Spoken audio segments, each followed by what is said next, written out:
नमस्कार बंधुओं, स्वागत है आप सभी का श्री प्रभुवाणी चैनल में। आज इस वीडियो में हम आपको पोष माह में पड़ने वाले दूसरे प्रदोष व्रत से जुड़ी संपूर्ण जानकारी प्रदान करेंगे, जैसे कि प्रदोष व्रत कब है, पूजा का शुभ मुहूर्त, पूजा विधि, इस दिन आपको किन बातों का विशेष कर ध्यान रखना है, साथ ही साथ चर्चा करेंगे इससे जुड़ी पौराणिक एवं अलौकिक कथा का भी। तो चलिए बिना किसी देरी किए वीडियो को शुरू करते हैं।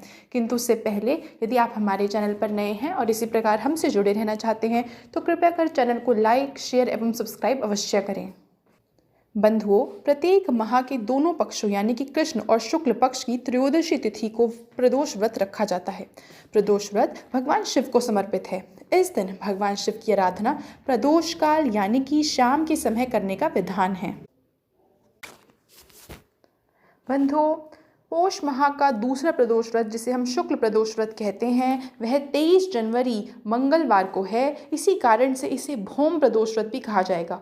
बता दें कि प्रदोष काल पूजा का समय रहेगा शाम 5:52 से लेकर के रात 8:33 तक, यानी कि पूजा के लिए कुल अवधि रहेगी 2 घंटे 40 मिनट। बता दें बंधुओं की त्रयोदशी तिथि प्रारंभ होगी 22 जनवरी 2024 को रात 7:51 से लेकर के अगले दिन यानी कि 23 जनवरी रात 8:40 तक।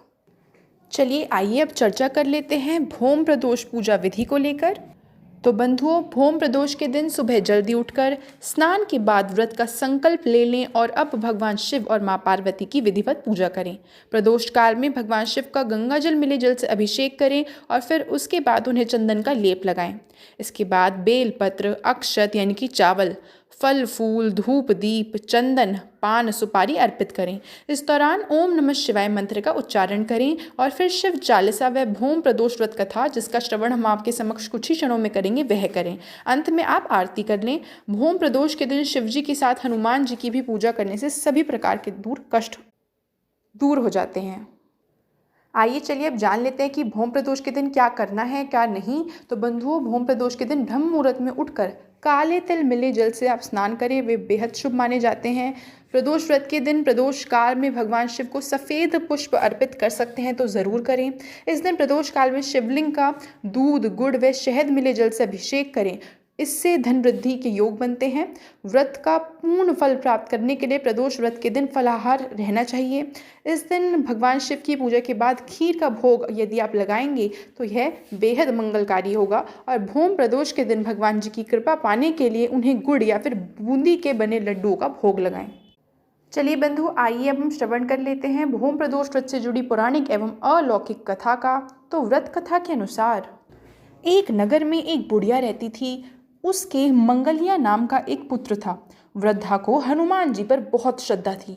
वह प्रत्येक मंगलवार को हनुमान जी का व्रत रखकर यथाविधि उनको भोग लगाती थी। इसके अलावा मंगलवार को ना तो घर लीपती थी और ना ही मिट्टी खोदती थी। इसी प्रकार से व्रत रखते हुए जब उसे काफ़ी दिन बीत गए तो हनुमान जी ने सोचा कि चलो आज इस वृद्धा की श्रद्धा की परीक्षा की जाए। वे साधु का वेश बनाकर उसके द्वार पर जा पहुँचे और पुकारा, है कोई हनुमान का भक्त जो हमारी इच्छा पूरी करे। वृद्धा ने यह पुकार सुनी तो बाहर आई और महाराज क्या आज्ञा है, ऐसा कहने लगी।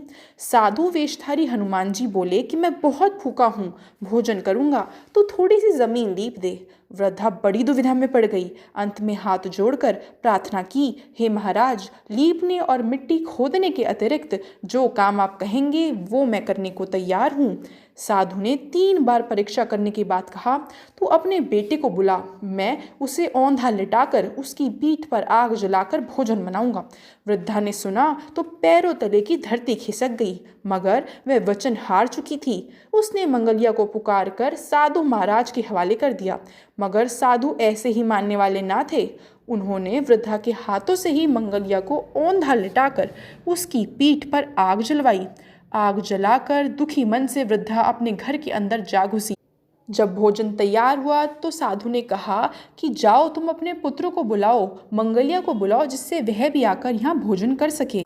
वृद्धा की आंखों में जल भर गया और वह रोने लगी। उन्होंने कहा कि कृपया कर अब मंगलिया का नाम मत लें, मेरे दिल को और दुख ना पहुँचाएं। लेकिन साधु महाराज ना माने। वृद्धा को भोजन के लिए मंगलिया को पुकारना पड़ा। पुकारने की देर थी, मंगलिया बाहर से हंसता हुआ घर में दौड़ा आया। मंगलिया को जीता जागता देखकर वृद्धा को सुखद आश्चर्य हुआ। वह साधु महाराज के चरणों में गिर पड़ी। साधु महाराज ने उसे अपने असली रूप में दर्शन दिए। हनुमान जी को अपने आंगन में देखकर वृद्धा को लगा कि उसका जीवन सफल हो गया। तो यह थी बंधुओं भौम प्रदोष व्रत से जुड़ी संपूर्ण जानकारी। आशा करती हूँ वीडियो आपको बहुत पसंद आई होगी। वीडियो देखने के लिए आपका बहुत बहुत आभार।